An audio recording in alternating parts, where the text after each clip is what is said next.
Iran पर America और Israel के हमले के बाद पेट्रोल और डीजल महंगा होना या खत्म होने की आशंका के कारण महाराष्ट्र के छत्रपति संभाजीनगर जिले में वाहन मालिकों में डर फैल गया। इसी डर के कारण देर रात बड़ी संख्या में लोग पेट्रोल पंप के बाहर ईंधन भरवाने के लिए पहुंचे। शहर के लगभग सभी पेट्रोल पंप्स में इसी तरह की लंबी कतार दिखी। पेट्रोल पंप डीलर्स एसोसिएशन ने नागरिकों से अफवाहों पर ध्यान न देने की अपील की है। ईरान ने स्टेट ऑफ हॉर्मुज को टेम्पररी बेसिस पर बंद कर दिया है। समंदर में 30% का ये इलाका दुनिया की ऑयल और गैस की जरूरतों को पूरा करता है। खाड़ी के इस हिस्से पर भारत 60% निर्भर है। इस इलाके से व्यापार के बंद होने का असर भारतीय बाजारों पर पड़ेगा। हालांकि सरकार ने ऑयल, गैस और LNG के मोर्चे पर स्थिति साफ कर दी है। सूत्रों का दावा है कि पहले से ही स्टॉक भरा हुआ है, लेकिन तेल की कीमतों में अस्थिरता का असर नहीं पड़ेगा।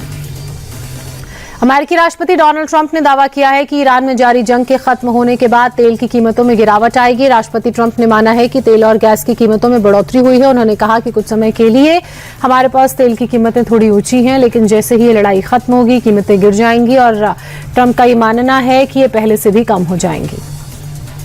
युद्ध के बीच प्रधानमंत्री नरेंद्र मोदी डायलॉग और डिप्लोमेसी पर जोर दे रहे हैं। 15 देशों में चल रहे महायुद्ध पर मोदी की पैनी नजर है।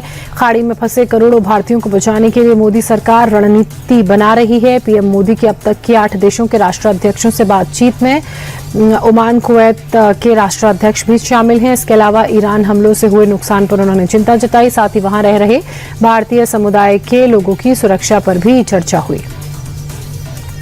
मिडिल ईस्ट में जंग के बीच दुबई से भारतीयों को लेकर फ्लाइट मुंबई पहुंची। एयरपोर्ट पर लोगों ने अपनों से मिलकर खुशी जाहिर की। उनकी आंखों से आंसू छलक आए।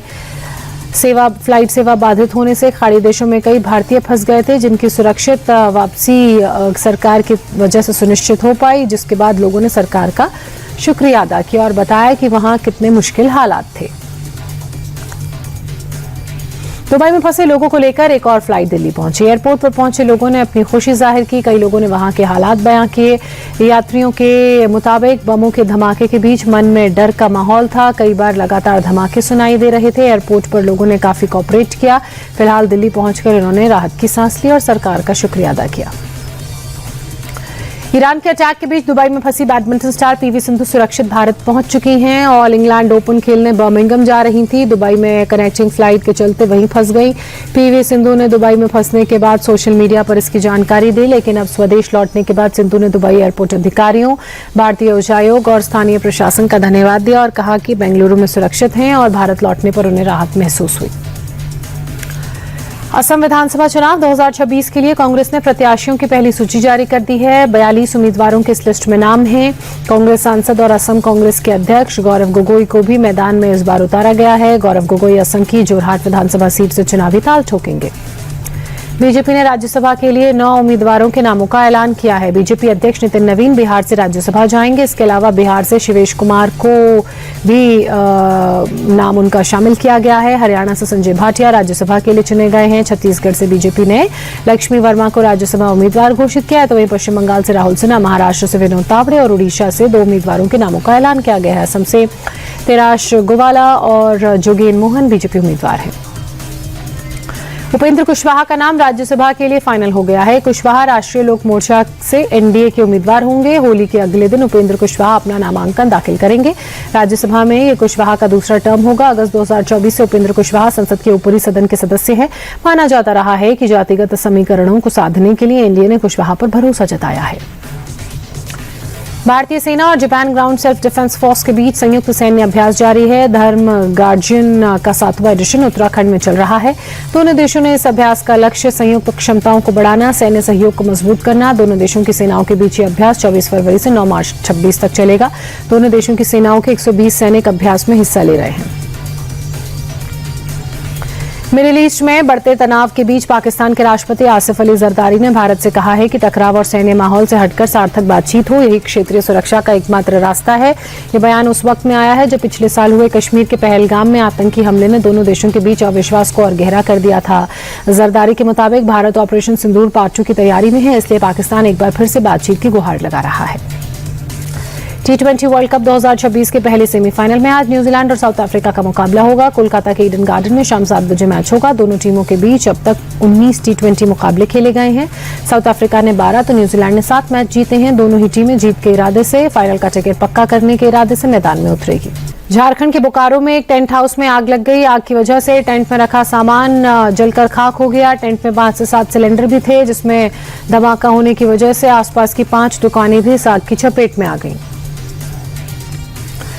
तेलंगाना मेडचल मलकाजगिरी में विज्ञान कॉलेज के करीब भीषण आग से हड़कंप मच गया। इलाके में कई झोपड़ियां जलकर खाक हो गई। विभाग की टीम जब मौके पर पहुंची तो आग पर काबू पाया गया।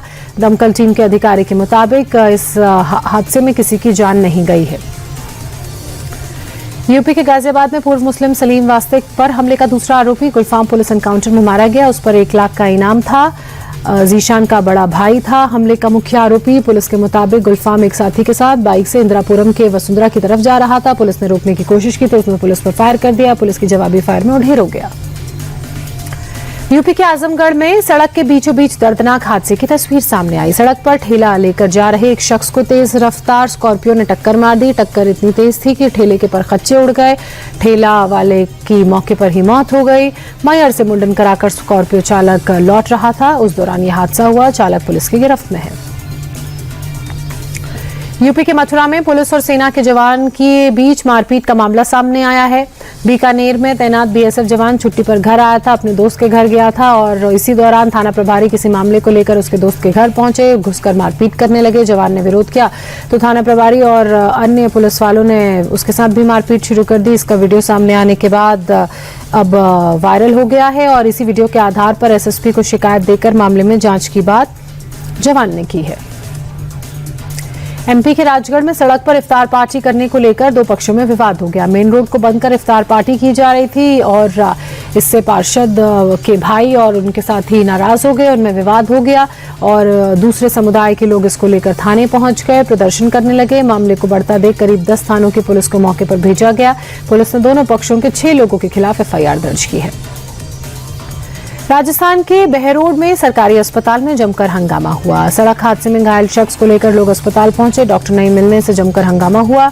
इस बीच नाराज लोगों ने तोड़फोड़ की और कर्मचारियों के साथ गाली गलौज भी की। मौके पर मौजूद रेजिडेंट डॉक्टर के साथ लोग धक्का मुक्की करने लगे। देश भर में धूमधाम से होली मनाई जा रही है। रंगों के त्योहार पर लोग रंग गुलाल लगाकर एक दूसरे को शुभकामनाएं दे रहे हैं।